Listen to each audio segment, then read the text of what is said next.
दैत्य जो है अमृत का कलश लेकर भाग रहे हैं।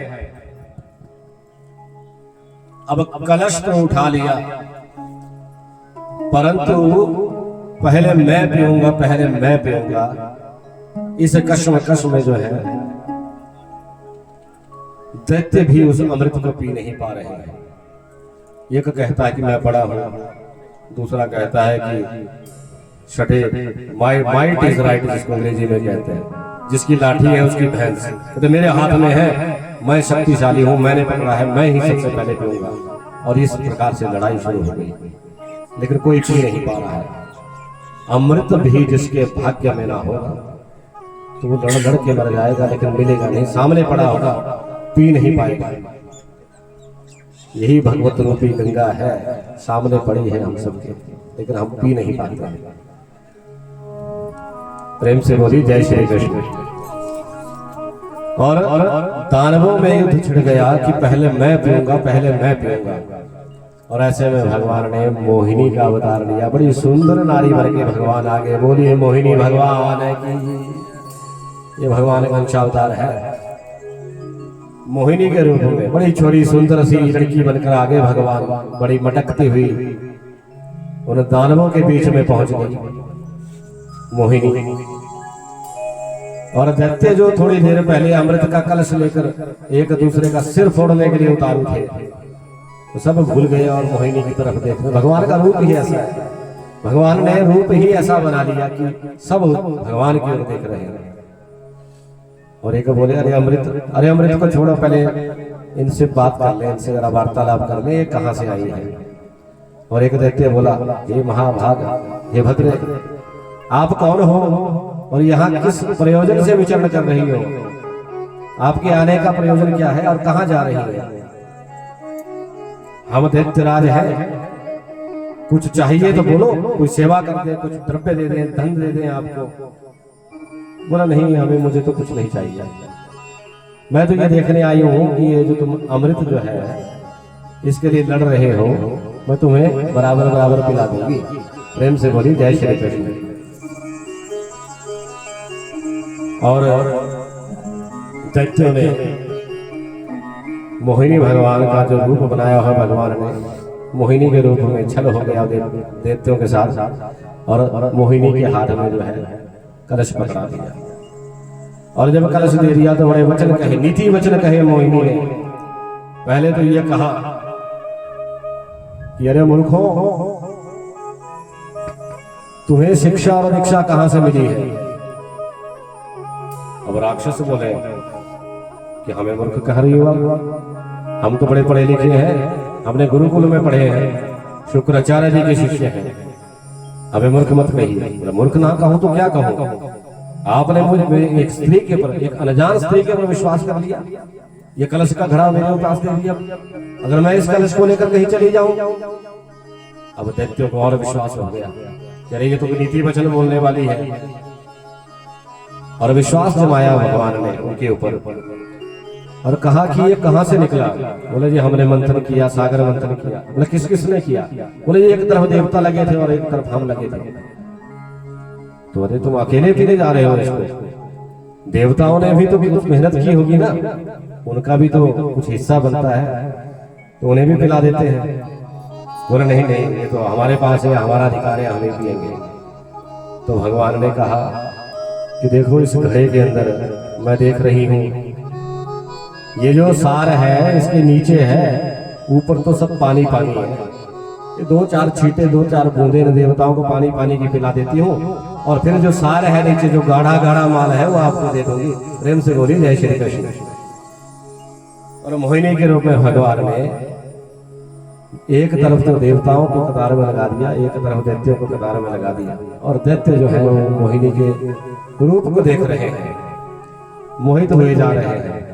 ये भान नहीं रहा कि हमारे साथ किस प्रकार का छल हो गया। और ये सोचा कि ऊपर का जो पानी पानी है, पतला पतला है, वो देवता लोग पी भी लें तो कोई बात नहीं, जो गाढ़ा माल है वो तो हमारे ही हिस्से में आएगा। बोले वृंदावन बिहारी लाल की। और देवताओं को मोहिनी जी ने अमृत कलश से वो अमृत पिलाना शुरू कर दिया। राक्षसों में एक था स्वरभानु, ये बड़ा चालाक था महाराज। उसे ये छल का आभास हो गया, ये कुछ गलत हो रहा है, और उसने बड़ा दिव्य रूप बनाया देवताओं की तरह। इच्छाधारी था वो भी, बड़ा दिव्य रूप धारण किया और देवता बनकर सूर्य और चंद्रमा के बीच में जाकर बैठ गया। और जो मोहिनी ने भगवान ने मोहिनी के रूप में सबको अमृत पिलाया, तो उस स्वर भानु ने भी जो है अमृत गटक लिया, अभी गले तक पहुंचा था।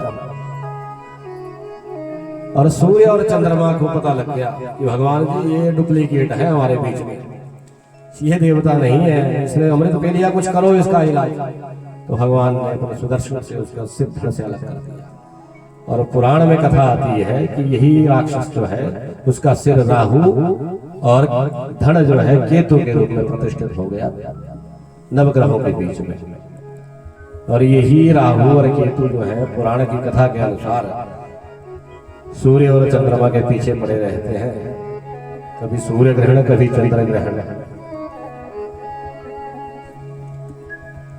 और इस प्रकार से उस अमृत को उन्हीं देवताओं ने पी लिया जो उसके भागी थे, दैत्य इसके भागी नहीं थे, इसलिए दैत्यों को अमृत पीने को नहीं मिला। बोलिए वृंदावन बिहारी लाल की।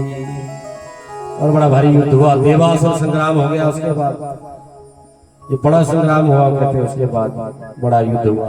अब देवता तो अमर हो गए थे, देवताओं ने जो है दैत्य को हरा दिया, दैत्य भागे वहां से। और कई हजार साल तक कहते हैं ये युद्ध चला उनके ऊपर। और इधर जब दैत्य जो है अपने लोक को वापस आ गए, तो उधर कश्यप ऋषि जी और अदिति जी पिछले जन्म के पुण्य से उनके यहाँ भगवान का अवतार होना है। तो ऐसे फाल्गुन मास में एक बड़ा शुभ दिन आया और भगवान ने अदिति के गर्भ से जन्म दिया। एक छोटे से पटपटे रूप में भगवान वामन जी। बोलिए वामन भगवान की। अब वामन भगवान धीरे धीरे बढ़े, थोड़े बड़े हुए, उनका संस्कार हुआ, यज्ञ पवित्र संस्कार हुआ, मंत्र इत्यादि कश्यप ऋषि ने दिया। और उधर जो बलि राजा है, दैत्यों का राजा बलि है, धर्मात्मा है बलि। बलि ने एक यज्ञ शुरू किया, मृत संजीवनी जो है शुक्राचार्य ने दैत्य को दी, ऐसी कथा आती है। और उसके लिए मृत संजीवनी के लिए कहा कि क्या हुआ कि तुम्हें अमृत नहीं मिला, मैं तुम्हें मृत संजीवनी दूंगा। शुक्राचार्य जी ने बड़ा यज्ञ किया, बहुत बड़ा यज्ञ किया, और उसमें कई विप्रों को, कई ब्राह्मणों को, कई ऋषियों को दान के लिए बुलाया गया। और भगवान वामन जी जो है, छोटा छोटे उनके पैर हैं, छोटे छोटे उनके हाथ, और बड़े सुंदर विप्र का उन्होंने रूप धरा हुआ। उन्होंने सुना कि ऐसे राजा बलि जो है बहुत बड़ा यज्ञ कर रहे हैं, और वामन जी वहां अवतरित हो गए। बोलिए वामन भगवान की। रम्य उपवनोद्या श्रीमद्भिर्नन्दादिभिः कूजद्विगन्धी मिथुनैर्गायन्मत ध्रुवतैः यत्र नित्यवयोरूपा श्यामविरजवाससः भ्राजन्ते रूपं मन्योर्चिभिर्वह्नयः। और इस प्रकार से बड़ा भारी यज्ञ वहां बलि राजा के यहाँ चल रहा है। तो वामन जी जब वहां पहुंचे तो वामन जी का स्वरूप देखकर जो है जितने भी बलि के जो दैत्य थे वो विप्रों की सेवा में लगे थे, ब्राह्मणों की सेवा में। तो वामन जी का रूप देखकर उनके चरणों में नतमस्तक हो गए और दैत्य राज बलि को बताया कि महाराज ऐसे कोई ब्राह्मण आए हैं, बड़ा छोटा छोटा स्वरूप है उनका, छोटे छोटे हाथ हैं, छोटे छोटे पैर हैं, छोटा सा कद है और बड़े दिव्य तेज है उनका, और किसी मनोरथ को लेकर आए हैं, उनका अर्चन कीजिए, उनकी पूजा कीजिए, यह यज्ञ सफल हो जाएगा। तो बलि जो है वामन भगवान की तरफ चले जहां वामन जी बैठे थे और पाद सेवन किया, अर्चन किया, उनके पांव धुलाए और प्रणाम किया वामन जी को और कहा कि हे प्रभु, आप ब्राह्मण हैं, आपको मैं कुछ दान देना चाहता हूं, आप कुछ भी आपके मन में है मुझसे मांगिए, क्या आपको चाहिए? आपके छोटे छोटे पैर हैं, छोटे छोटे आपके हाथ हैं और आपको मैं क्या दे सकता हूं, क्या आपको चाहिए? गां कांचनम गुणवद धाम अमृष्टम तथा न प्रेम युतम वा विप्र कन्या। आप कहो तो ब्राह्मण की कन्याओं से आपका विवाह करवा दूं, बड़ी सुंदर सुंदर कन्याओं से विवाह करवा दूं, गाय दे दूं आपको बड़ी सुंदर सुंदर सोने और चांदी के सींग लगी हुई, ग्रामान समद्धा सुगरान गजान वा संस्थार हतम संपैति चित।